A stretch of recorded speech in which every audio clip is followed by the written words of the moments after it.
Hi, my name is Julia Osorio, and today I will be presenting an analysis of various historical developments and how they interact with one another. Throughout history, there have been numerous developments that have occurred, and often these events are not independent but are influenced by each other. Therefore, I will be specifically looking at how science and medicine interplay with religion and moral values, as well as how power and politics interplay with building empires. Science and medicine have played a major role in history. It influenced people's perception of how they understood the world and the environment around them. Important figures can be highlighted here, such as the Italian mathematician Galileo Galilei.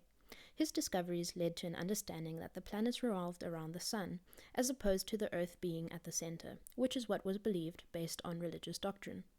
He played an important role in the scientific revolution, as stated by the article The Scientific Revolution, which says, changed the way Europeans viewed the natural world and the supernatural realm and themselves. Another important figure influenced the development of medicine. He was an English physician named William Harvey. At the time, people understood that blood originated in the liver, and a portion of it traveled to the heart and was taken to different parts of the body. In this process, it was believed that the arterial blood was enriched by a special vital spirit, which sustained life. This blood would then travel to the brain, where it became the body's psychic spirit, which is what influenced human behavior. However, Harvey discovered that the heart pumped blood every hour through the arteries via a mechanical movement of contraction and constriction. This new science that was being introduced in the West challenged traditional Christian beliefs, thus influencing the ideas introduced in the Protestant Reformation. The Protestant Reformation is understood to be started by Martin Luther, with his 1517 work, known as the 95 Theses. According to the secondary source titled The Protestant Reformation, Luther criticized the Roman Catholic doctrine in regards to purgatory, as it held no foundation to the gospel. But what motivated this Reformation?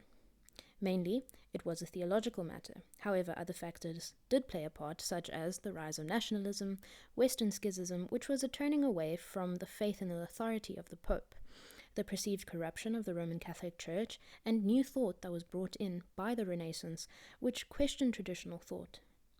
With growing resistance to the Church, however, peasants began acting in a violent manner, and Martin Luther responded by writing a letter to the rulers, quote, "They are starting a rebellion and violently robbing and plundering monasteries and castles which are not theirs." But how do these developments interplay with one another? For Protestants, scientific progress was seen as a means to refine Christianity and integrate reason with interpreting religious doctrine, creating a more rational approach to theology. Looking at power and politics, an important aspect must be highlighted. What sparked this development was the Age of Enlightenment in the 18th century. At this stage, only the elites had insight into scientific revolution. However, philosophers popularized the idea in the revolution. A famous quote from this period was by Immanuel Kant, who said, "Dare to know, have the courage to use your own intelligence." With this period of enlightenment, many philosophers came up with ideas and re-examined all spheres of life. I will be particularly looking at the political sphere, as this will interplay with my next development. An important work that developed was through Jean-Jacques Rousseau and the social contract. Rousseau wanted to harmonize liberty with governmental authority. Liberty would therefore be achieved by adhering to laws that one has imposed on oneself.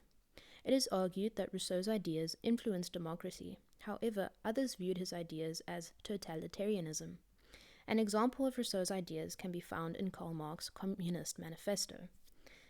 In regards to the bourgeoisie and the proletariat, he says, "The proletariat will use its political supremacy to wrest, by degrees, all capital from the bourgeoisie to centralize all instruments of production in the hands of the state." How do power and politics interplay with building empires? What I discovered in my research is that the ideas formed in power and politics were vital to the development of an empire. An example of this is the British Empire. In the source titled British Imperialism in India, it describes the impact of colonialism. But one advantage the British had in securing control over India was through political and economic power. Because of this power, the British controlled Indian land, and this caused the Indians to rebel. An example of this rebellion is found in the primary source about the Indian Mutiny at Meerut in 1857. Here, Elisa Greathead says, "Never was dawn more welcome to us than on the 11th of May. The daylight showed how complete the work of destruction had been. All was turned into ruin and desolation, and our once bright happy home was now a blackened pile." In conclusion, we can see a common thread through these developments, which is the use of materialism. For Galileo, it was the telescope. For Martin Luther, it was his 95 Theses. For Rousseau, it was his social contract. And finally, for the British, it was land. Materialism is not only helpful for the people during the time of these developments, but it is also necessary in understanding how these topics and their complexities are shared in the general historical narrative.